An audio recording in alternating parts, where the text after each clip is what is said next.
inaandaliwa hasa mwezi huu. Sasa tuachane na michezo ya shule za upili, tuangazie hasa kombe la vyuo vikuu. Sasa jumla ya timu 8 zitamenyana katika mashindano ya kombe la vyuo vikuu ambayo yatang'oa nanga Aprili 17 hadi mwezi Mei. Mashindano haya yakileta pamoja shule ambazo zitakuwa zinawania taji, na mwisho siku washikadau wanasema kwamba ni baadhi tu ya jitihada za kuhakikisha kwamba vipaji katika vyuo vikuu vinapata nafasi ya kuonyesha ubora wao. Wasikiza washikadau.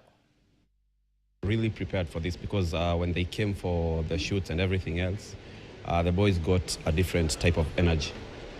And we've been preparing, and we are so ready for this, and I'm very sure we might be the winners of this Varsity Cup. So we're also excited to see what is going to happen and what will keep happening. So we are doing County League in Nairobi West. Yes, we are doing County League, and I think we've been there for like the whole of this season. We are doing well. We're also participating in KUSA, where we were knocked at the quarterfinals.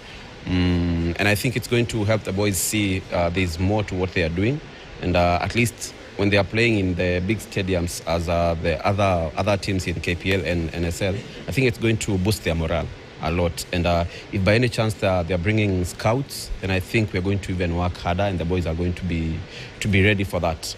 So this is a platform that maybe they've not gotten for a long time, and I think it's the first of a kind.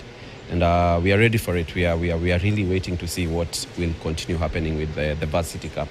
So it's a good move. It's a platform that people can get something out of it. Even some of our players to play for big teams because the environment is very conducive for the tournament. So we are really prepared for the tournament, and we really hope for the best team to win. So we are good. Okay, the scouts, they can. Ni mashindano ambayo yatakuwa yanaandaliwa Aprili 7 hadi 23 katika uwanja wa Kasarani Annex sawia pia na Ulinzi Sports Complex jijini Nairobi. Mashindano yakileta pamoja vyuo tofauti vikiwania taji hilo la dimba la hasa vyuo vikuu nchini. Sasa tuangazie kuhusiana na dimba la AFCON. Maandalizi yako vipi? Ni kwamba Kenya imelipa ada kamili ya dola milioni 30 kwa shirikisho la